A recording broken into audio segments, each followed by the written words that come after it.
Good morning, class.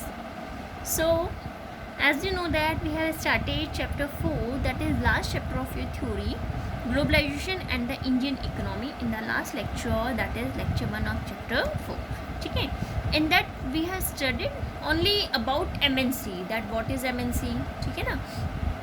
So now come to the next, that is interlinking production across country. This is a lecture 2 on this chapter. Generally MNC setup production where it is a close to the market. आपको जैसे मैंने बताया था कि MNC क्या करते हैं, अपने मार्केट वहाँ पे ही सेटअप करके रखती है जो मार्केट की क्लोज हो, जहाँ पे उनको स्किल्ड लेबर मिल जाए, unskilled labour available at low cost. Skilled labour भी अनस्किल्ड लेबर भी क्या हो, लो कॉस्ट में उनको मिल जाए. ठीक है. And where the availability of other factors of production is guaranteed, कि जो और अदर फैक्टर्स होते हैं प्रोडक्शन के वो भी उनको गारंटेड मिल जाए, ऐसा ना हो कि उनमें कोई दिक्कत हो. ठीक है.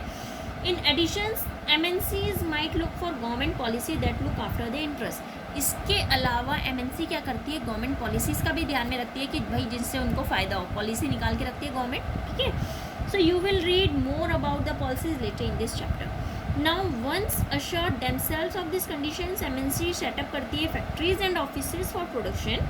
The money that is spent to buy assets such as land, building, machines and other equipment is called investment. जो मनी खर्च किया जाता है, स्पेंड किया जाता है किस लिए, लैंड खरीदनी है हमने, बिल्डिंग खरीदनी है या मशीन खरीदनी है या कोई अदर इक्विपमेंट खरीदना है, तो उसको हम इन्वेस्टमेंट बोलते हैं. ठीक है.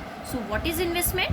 The money that is spend to buy assets such as land, building, machines and other equipments is called investment. Okay. Now investment made by MNC. ठीक है, ये तो इन्वेस्टमेंट हुआ.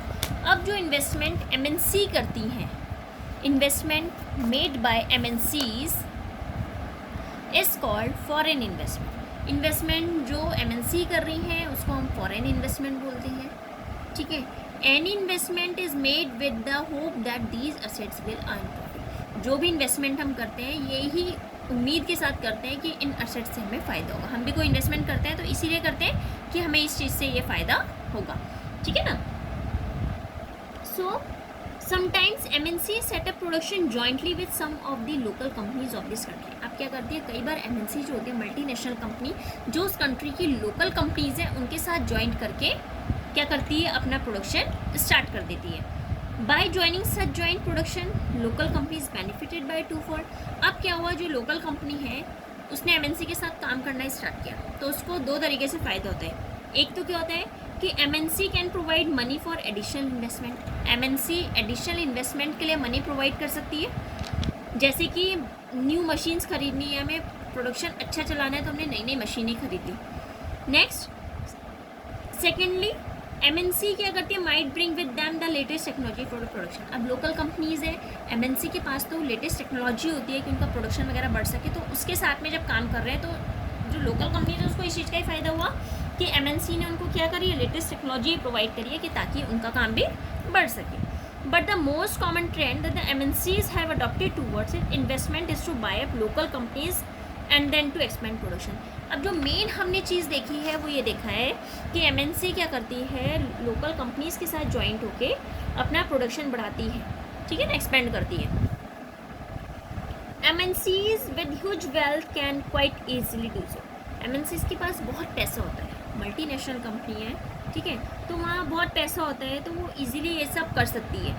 टू टेक एन एग्जाम्पल, जैसे अगर मैं सपोज एग्जाम्पल लेके आपको बता रही हूँ, जैसे कारगिल फूड्स है, बहुत बड़ी अमेरिकन एमएनसी है जो कि जिसने छोटी इंडियन कंपनीज़ को ख़रीदा है. जैसे परक फूड्स है. परक फूड ने लार्ज मार्केटिंग नेटवर्क बनाया अलग अलग पार्ट्स ऑफ इंडिया में, जहाँ पे where its brand was well, जो उसका ब्रांड है वो वेल रेपुटेड है. ठीक है ना, बहुत नाम है उसका. ऑल्सो परक फूड हैड 4 ऑयल रिफाइनरीज. परक फूड की 4 रिफाइनरीज हैं, ऑयल रिफाइनरीज, जिसका कंट्रोल अब कारगिल को शिफ्ट हो गया है. Kargil is now the largest producer. अब जो एडिबल ऑयल बन रहा है वो कौन बना रहा है, कारगिल. ठीक है. With the capacity to make 5 million pouches daily. उसका कैपेसिटी होती है कि 5 मिलियन पाउचेज वो डेली के डेली क्या करें, प्रोड्यूस करें. ठीक है ना, बनाए. It is true that many of the top MNCs have wealth exceeding the entire budget of the developing country budget. जो भी हमारी कंट्री का गवर्नमेंट का बजट रहता है उससे ज़्यादा एमएनसी के पास पैसा है.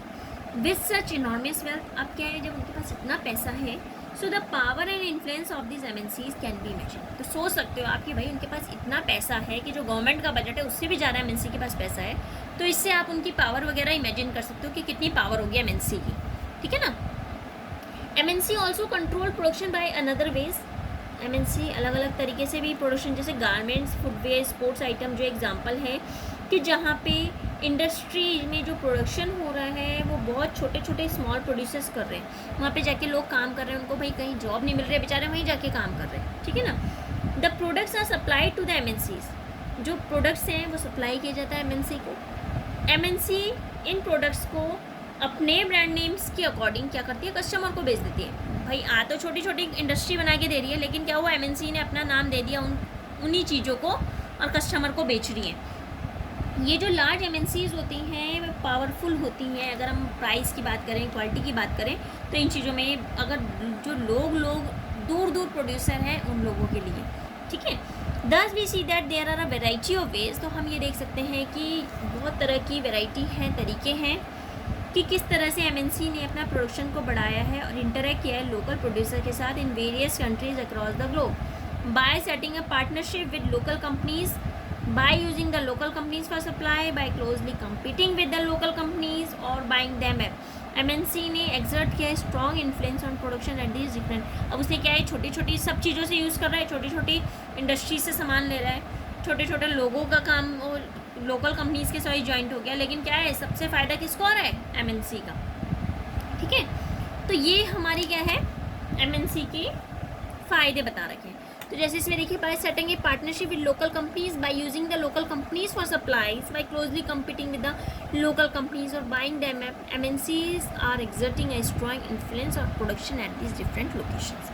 एज अ रिजल्ट प्रोडक्शन जो होता है इन कंट्रीज़ में तो वाइडली डिस्पर्स है, लोकेशंस इज गेटिंग इंटरलिंक्ड, ठीक है। तो these are the interlinking of production across countries. So now we will start new topic, that is foreign trade and integration of markets in our next lecture.